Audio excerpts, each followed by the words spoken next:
working to connect a region of over 600 million bridges between our lands.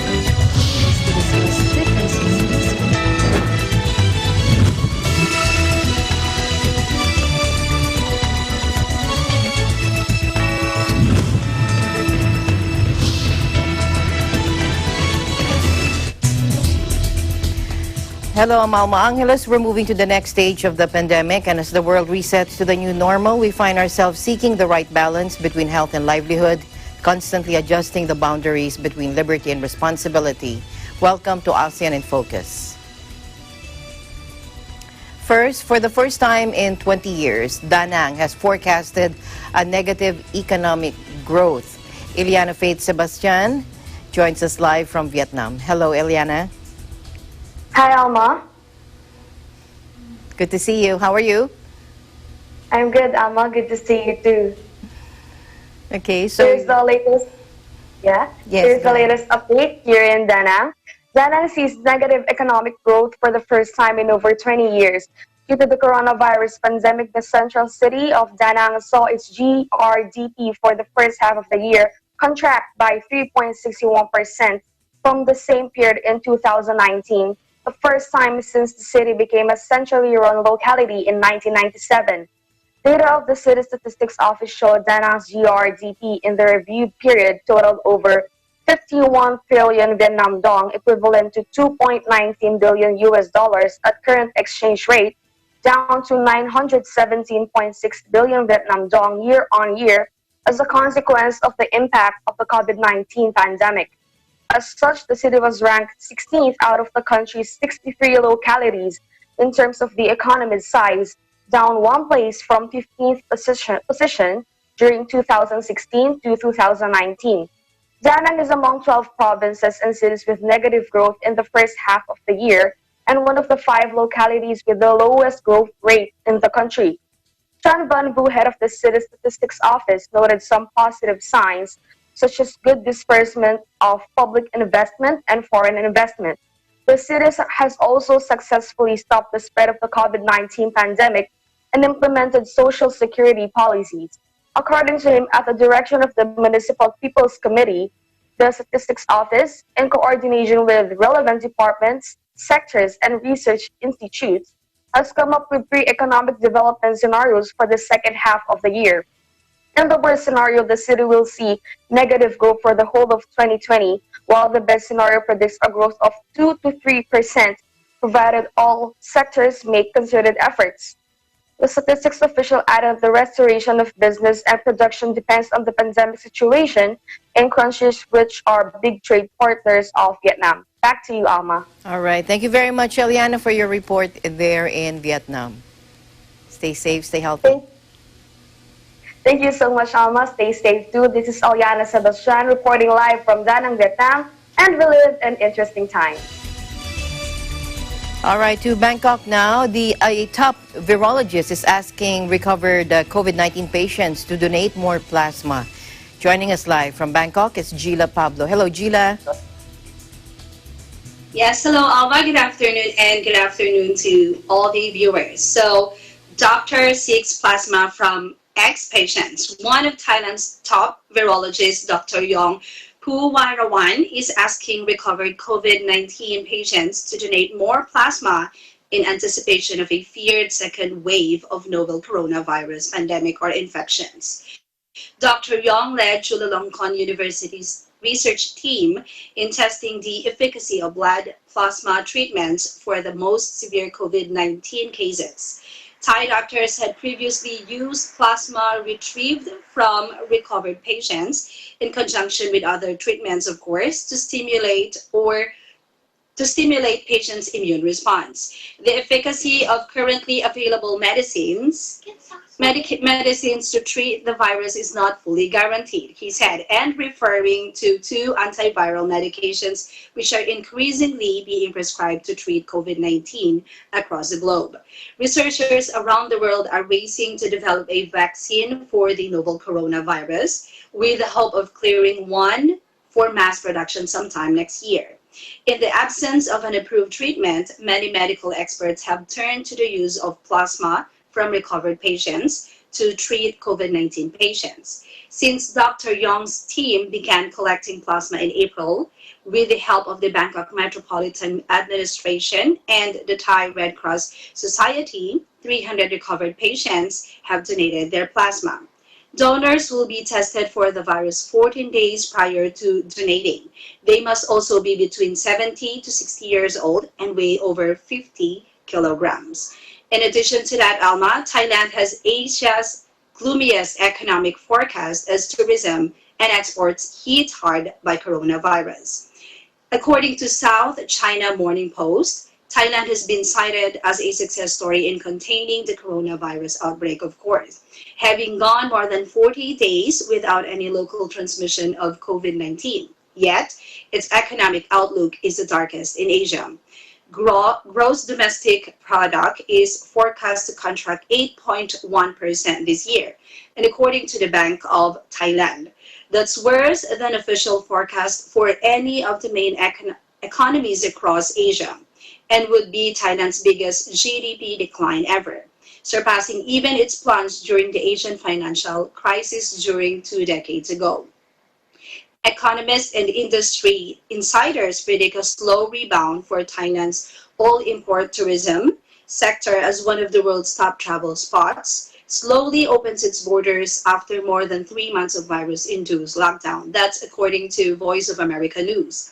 Analysts surveyed predict Thailand's economy will contract more than others in Southeast Asia at 6% and with a weaker rebound in 2021 of a 4%. The state of emergency, nighttime curfew, and business closing imposed across the country to fight the virus have crushed private consumption and investment, which have already on a modest downtrend last year. Purchases are expected to pick up as the lockdown restrictions are lifted and as government stimulus measures filter through the economy, but investors could be slow to return given the gloomy prospects. Thailand recorded no foreign tourist arrivals or receipts for a second straight month in May as the pandemic forced border closings. Annual tourist arrivals are forced to drop to 8 million, just 1/5 of last year's total. The country is eyeing the return of tourists from a select few Asian countries in August and September, just ahead of peak tourist season. Even then, the visitors will be kept on a short leash and likely made to download phone apps that will track their moves and to stay close by their hotels. That's still according to the Voice of America News. Despite plans for travel bubbles with select countries, Thai authorities are proceeding to open the country slowly and moving with more caution. According to VOA News also, the government is hoping to make up some of the lost business from abroad by trying to stimulate more domestic tourism with a number of incentives, from discounts on travel and accommodation to subsidies for tour companies that book trips for healthcare workers. But this won't offset the tremendous losses to this critical industry, which last year made up about 1/5 of Thailand's economy. The World Bank warned also that schemes to stimulate domestic tourism, while welcome for now, could backfire if misdirected and prolonged. It said they may fail to prove tempting enough to lure Thais still wary of the virus away from home.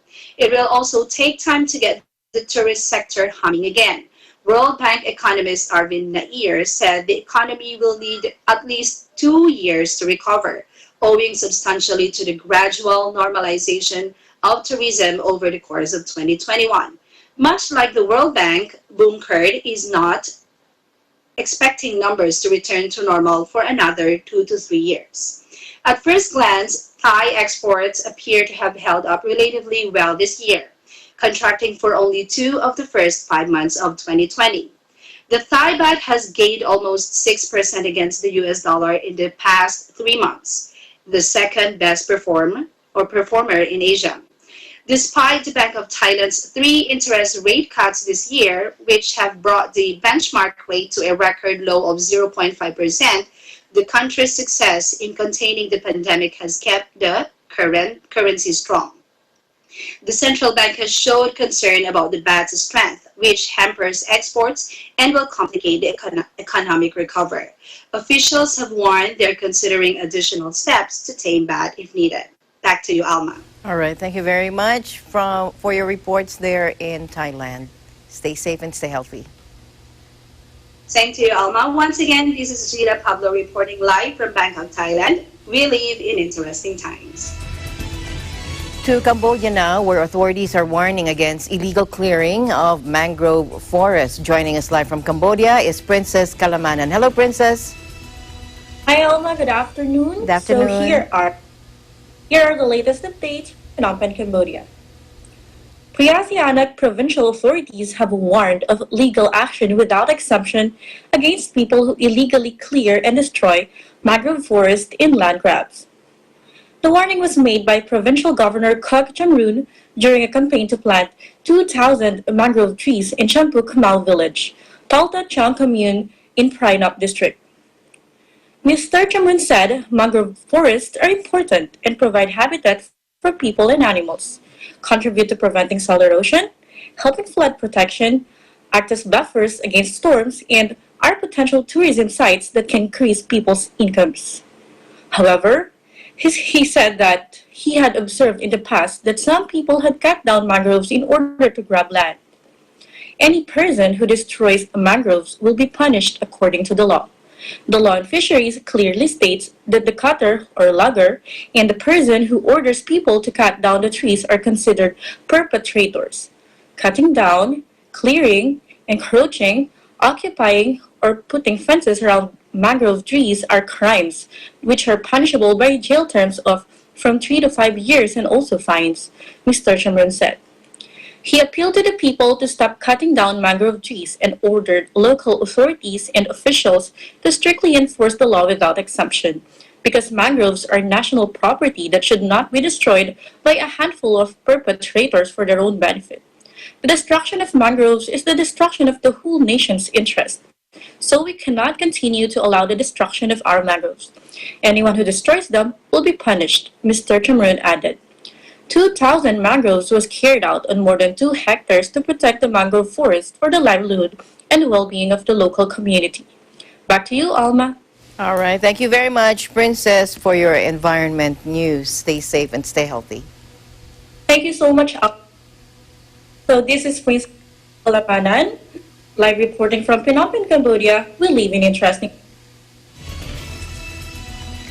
Meanwhile, here in the Philippines, the Bureau of Immigration reminded Filipinos intending to travel abroad as tourists that they're still restricted from leaving the country amid the continuing global COVID-19 pandemic. BI Commissioner Jaime Morente issued a statement after receiving a report that 6 Filipinos were recently barred from going to Cambodia via a special chartered flight from the Ninoy Aquino International Airport. The said passengers were reportedly offloaded because they're mere tourists whose purpose in going abroad is not essential, and neither do they fall under the category of travelers who are exempted from the travel ban while the country is under community quarantine. Morente also said, quote, "We want to emphasize and reiterate that Filipinos are still prohibited from leaving the country unless they are overseas Filipino workers, holders of study visas, or permanent residents in the country of their destination." The BI chief appealed to the public for understanding, saying the Bureau will continue to implement existing international travel restrictions until these are lifted or relaxed by the Interagency Task Force for the Management of Emerging Infectious Diseases. According to BI Port Operations Acting Chief Grifton Medina, the 6 passengers were offloaded from their flight last June 29 after they informed the immigration officer that they were going to Phnom Penh merely to attend a business meeting on shrimp farming. Now, it was learned that there have been already several instances of departing Filipino tourists who were barred from boarding their flights at the NAIA since the government imposed restrictions on international travel 3 months ago due to the pandemic. Medina urged Filipinos who wish to embark on leisure trips or visit their relatives to be patient and wait for the IATF EID to lift the said travel restrictions.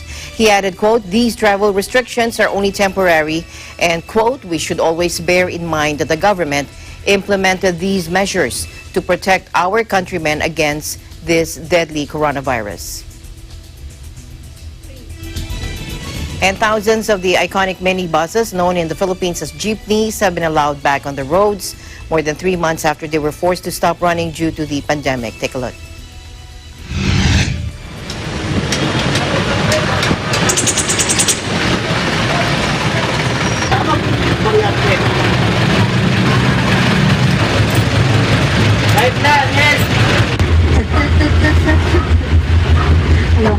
Kasi lumalabas-pasok po yung pagpasok nung lalabas lang kagad haanginin lang nung tatangay na haangin yung mga virus na Yung para sa ibang sakyan. sa makukulob Pag may pumasok na hindi na lalabas yung kulob na kulob. Bago umakyat, lalagyan mo ng alcohol. Tapos, i-check kayo yung temperature niya. Kaso lang, mayroong mga pasahirong minsan nakyat, hindi pa kasi nila alam na ganun pala, may mga nagbabagong mga patakaran Okay naman kasi hindi na siya mag-aabot-abot ng bayad kasi meron naman ng kukuha ng bayad bago ka sumakay. Para less transmission ng virus din yun. Tsaka mas hindi kagaya ng dating jeep na mas siksikan, mas okay yung ngayon, mas hindi ka masyadong maiinit.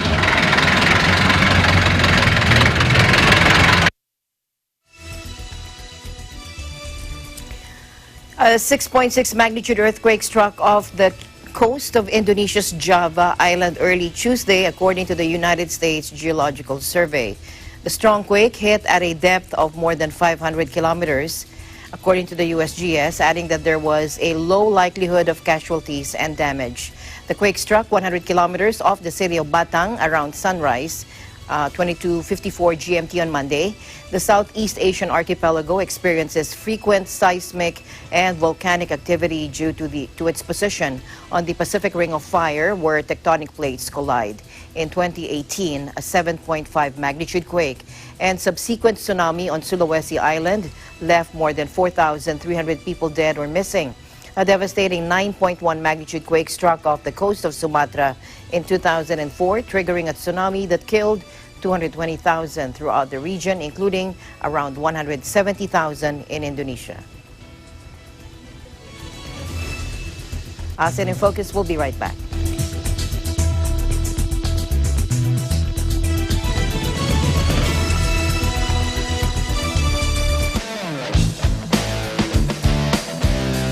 Patindi ng patindi at tuloy-tuloy ang pagpapakita ng galing ng ating mga TNG aspirants. You're just too good to be true. It up, you came to get it broke with a dame and shit and broke you back. When I was a child. Abangan ng kanilang performances sa pinakamalaking talent competition sa buong bansa, Tagisan ng Galing.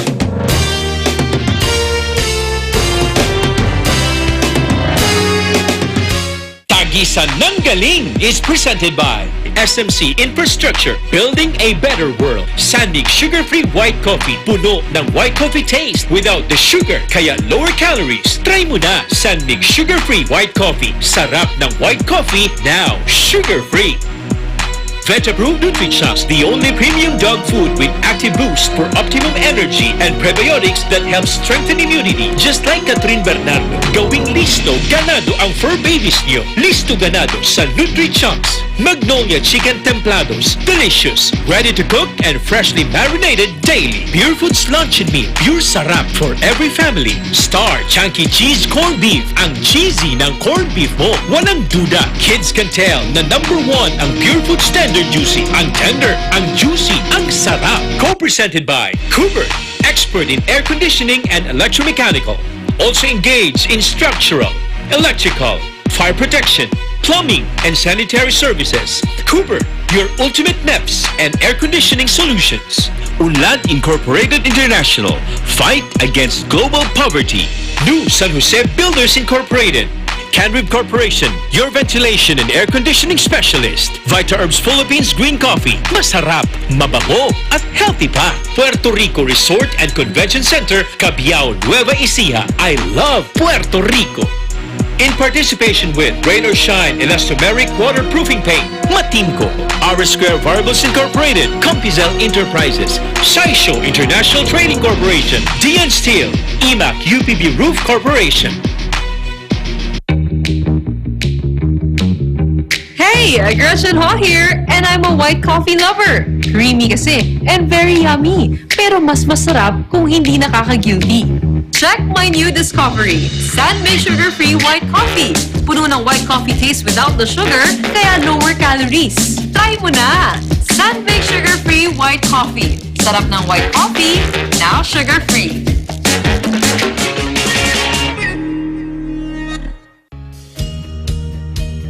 Skyway Stages 1 and 2, the elevated toll road system project, run from a section of the South Luzon Expressway from Alabang to Magallanes, Makati. The Skyway Stage 3 is an elevated expressway connecting the South Luzon Expressway through the existing Skyway Stages 1 and 2 to the North Luzon Expressway via Balintawak. Skyway Stage 4 is an 80-kilometer mixed elevated and at-grade toll road that will connect the existing Skyway system starting from the FTI section all the way to Bulacan. Listo at ganado ang baby ko sa vet-approved Nutri-Chunks with active boost and prebiotics na pampalisto. Made with real meat with essential nutrients to help them grow healthy and happy. Listo, ganado sa Nutri-Chunks. Ikaw lang ang star ng buhay ko. Para sa akin, perfect ka. Ang cheesy ng corned beef mo. Pag Star Chunky Cheese Corned Beef, sarap ng corned beef, inangat pa ng real cheese cubes. Star Chunky Cheese Corned Beef.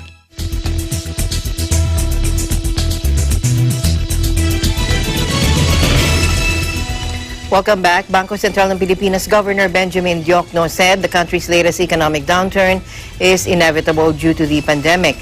The local economy contracted by 0.2% in the first quarter of 2020 and is expected to further shrink in the second quarter. He also pressed for the further opening up of the economy while observing health protocols. Let's take a listen. We will see a significant bulk of consumers holding back on their consumption.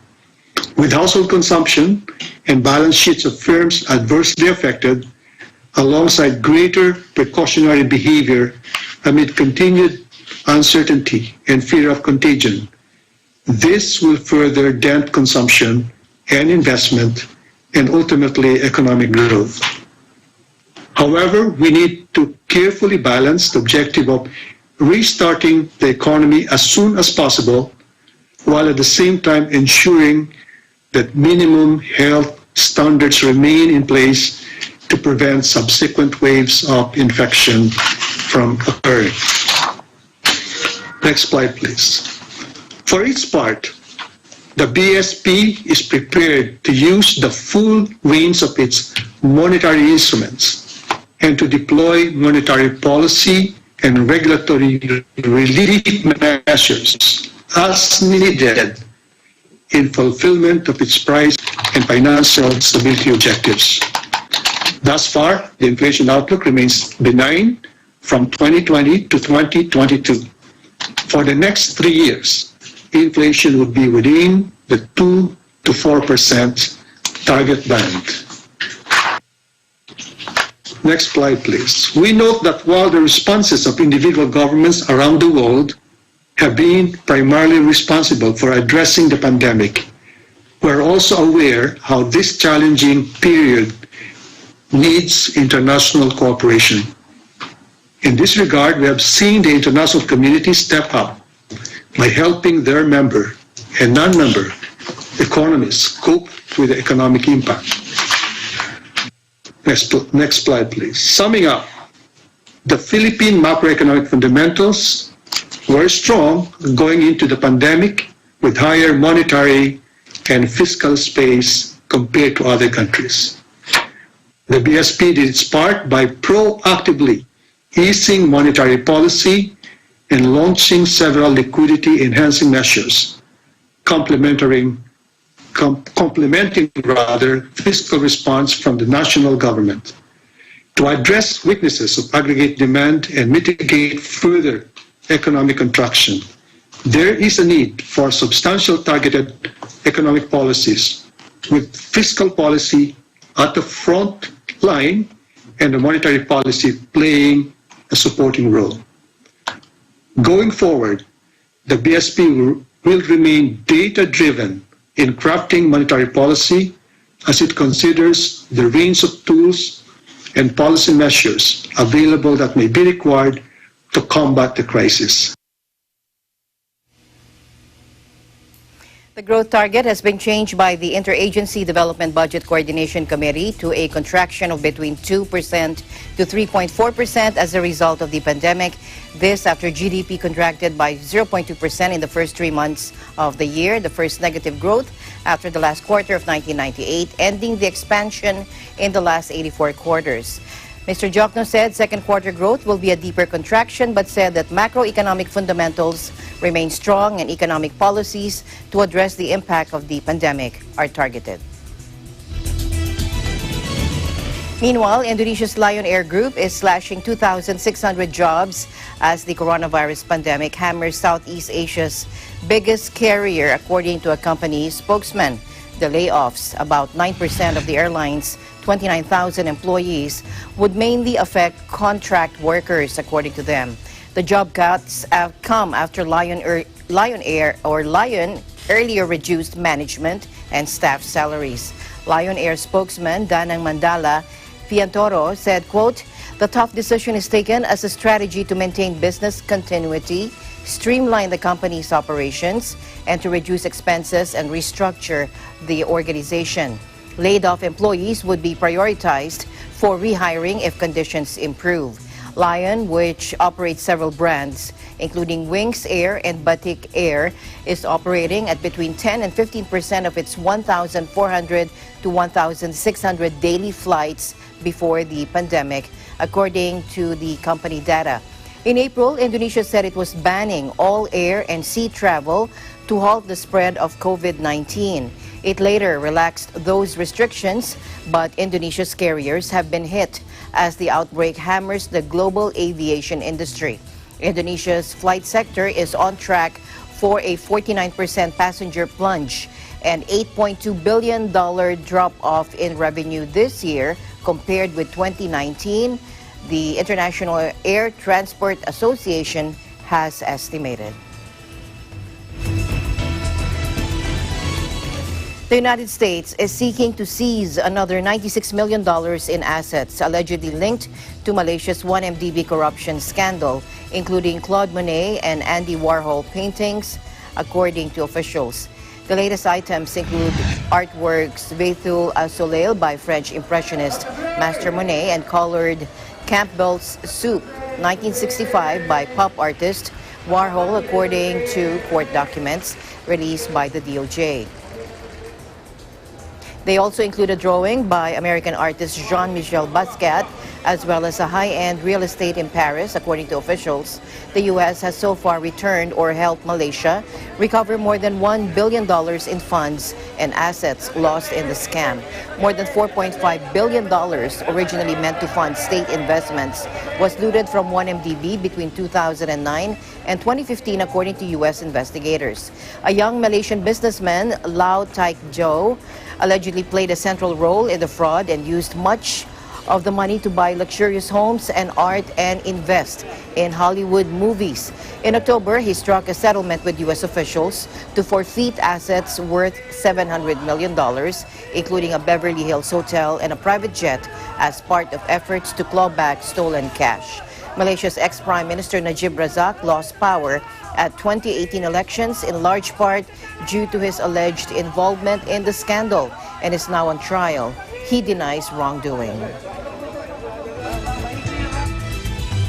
The United Nations said the coronavirus crisis could cost global tourism and related sectors from $1.2 to $3.3 trillion in lost revenue. Lockdown restrictions to control the spread of COVID-19 have hammered the tourism sector particularly hard, according to the UN Conference on Trade and Development in a report. The world tourism industry is expected to lose at least $1.2 trillion in the best case scenario, calculations by UNCTAD said. In a report entitled COVID-19 and Tourism, Assessing the Economic Consequences, UNCTAD modeled 3 scenarios that included the sector's supply chain. The scenarios are moderate, where a third of annual inbound tourism expenditure is removed, equivalent to a 4-month standstill; intermediate, removing 2/3, equivalent to an 8-month halt; and dramatic, where all expenditure is removed, equivalent to a 12-month shutdown. In the most optimistic scenario, the world's tourism sector could lose at least $1.2 trillion, or 1.5% of global gross domestic product. Now that rose to $2.2 trillion, or 2.8% of global GDP during an 8-month halt. In the most pessimistic scenario, UNCTAD projected losses of $3.3 trillion, or 4.2% of global GDP. The report also said that unemployment could rise in some countries by more than 20 percentage points, and some sectors could almost be wiped out if the standstill lasted an entire year. Developing countries are among those set to suffer the steepest losses in GDP terms. In absolute terms, in the moderate projection, the biggest losses would be felt by the United States, $187 billion, China, including Hong Kong, $105 billion, Thailand, $48 billion, France, $47 billion, Germany, $46 billion, and Spain, $44 billion. As the battle against COVID-19 rages, the world can expect to see other diseases that pass from animals to humans emerge.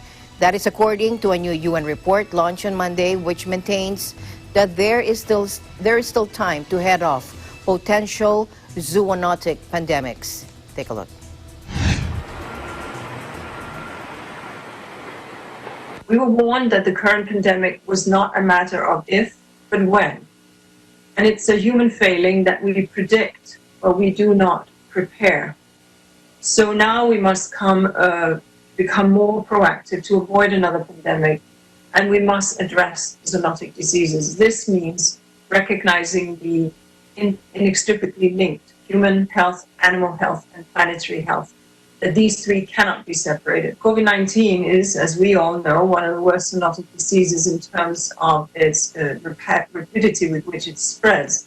But it is not the first zoonotic disease. We also all know that. Ebola, SARS, MERS, HIV, Lyme's disease, Rift Valley fever, Lassa fever are just a few that have preceded it. In the last century, in fact, we've seen around 6 major outbreaks of novel coronaviruses.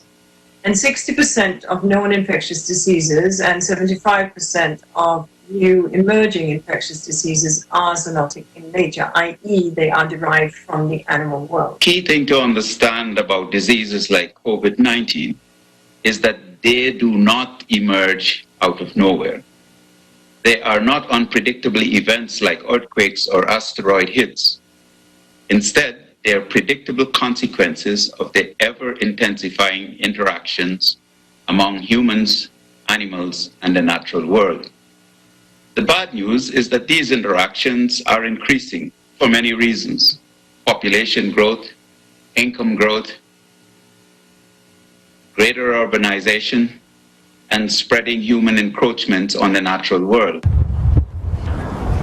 The report, Preventing the Next Pandemic, Zoonotic Diseases and How to Break the Chain of Transmission, identifies 7 trends driving the increasing emergence of zoonotic diseases, those which jump between animal and human populations, and offers 10 practical steps that governments can take to prevent future zoonotic outbreaks. The authors warn that further outbreaks will emerge unless governments take active measures to prevent more zoonotic diseases from crossing into the human population, and advocate for a One Health approach to human, animal, and environmental health as the optimal way to prevent and respond to zoonotic disease outbreaks and pandemics.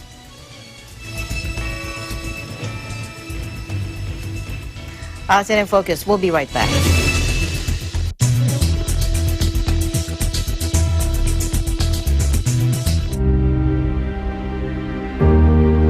It says the best defense is still containment.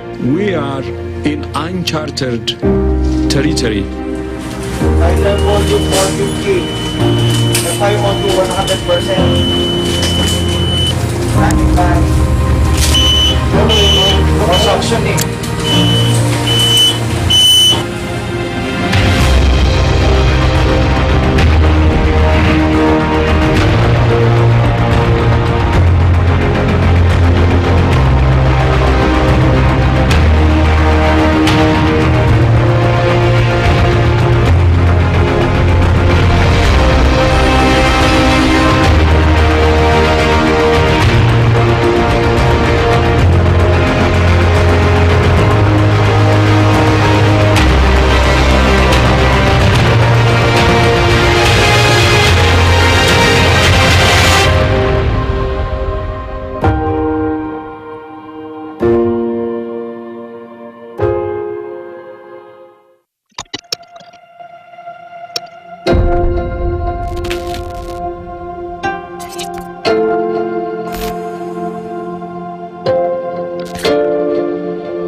President Duterte treats the deaths of 4 soldiers gunned down by police officers in Jolo, Sulu as a personal loss.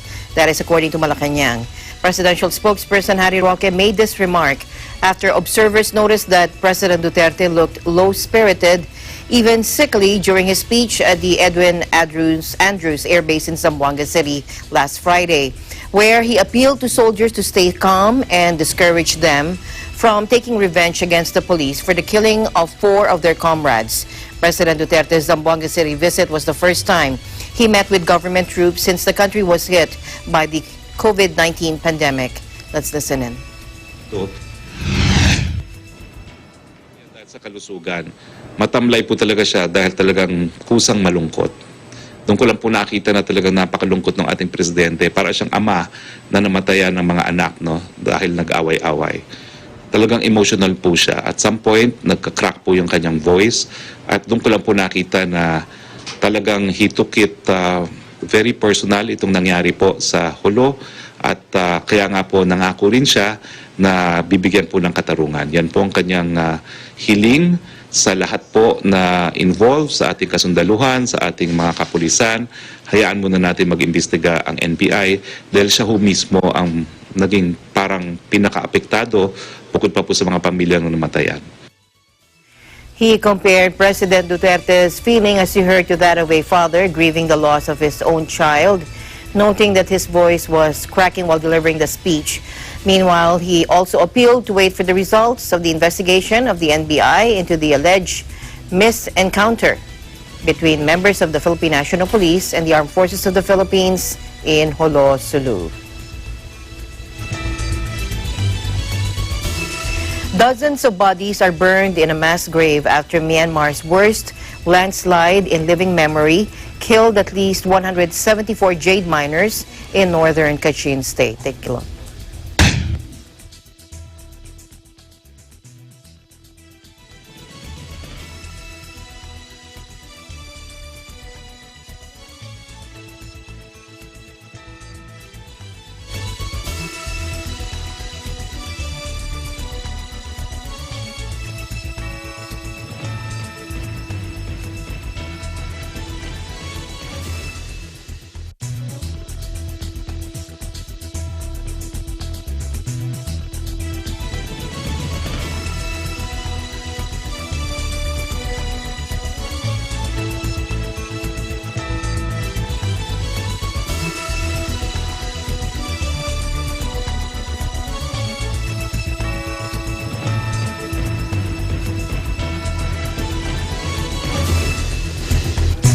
And finally, in our news, the Iglesia ni Cristo, a Church of Christ, held an aid to humanity to people affected by the pandemic.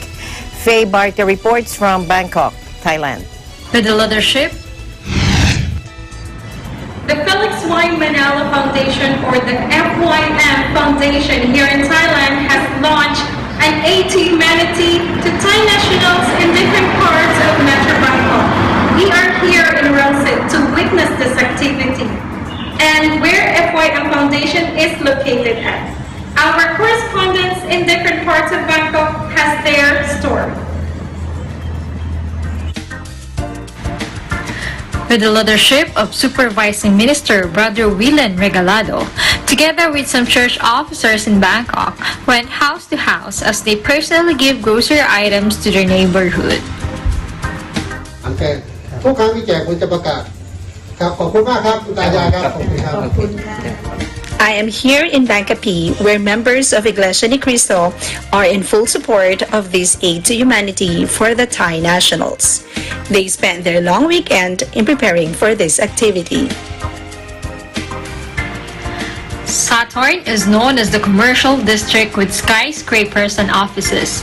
But just like in any other districts in Bangkok, there are communities who are affected by the pandemic.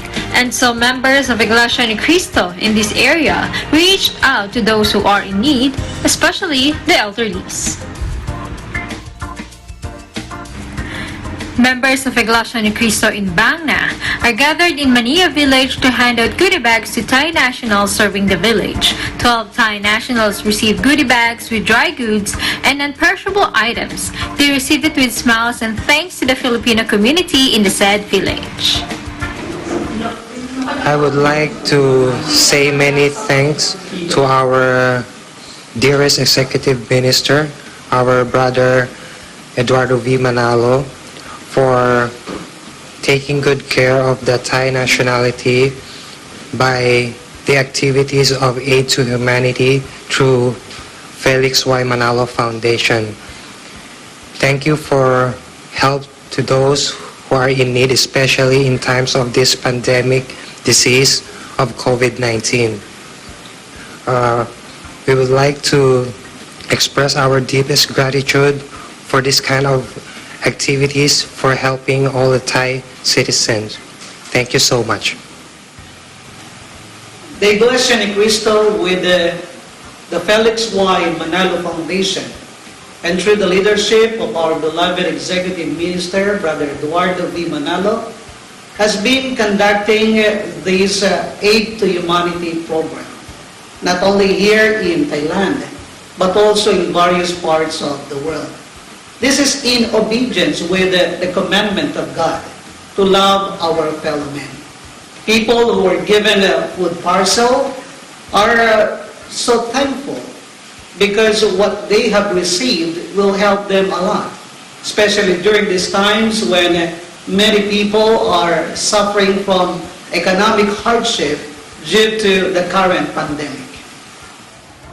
This pandemic may affect the lives of people around the world and in many aspects. Yet, there are people who are always ready to reach out and to give. Through the leadership of the Executive Minister, Brother Eduardo V. Manalo, ministers and church officers, they continue to give to the people who are in need. Here in FYM Foundation Thailand, I am Faye Barte, and we interesting times. Thank you, Faye. And that's the latest news in the Southeast Asian nations. Stay updated about the ASEAN region. I'm Alma Angeles. We live in interesting times.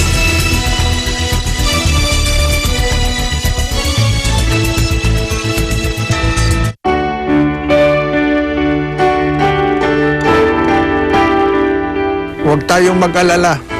Kung ganito man kalala ang problema ng mundo, tandaan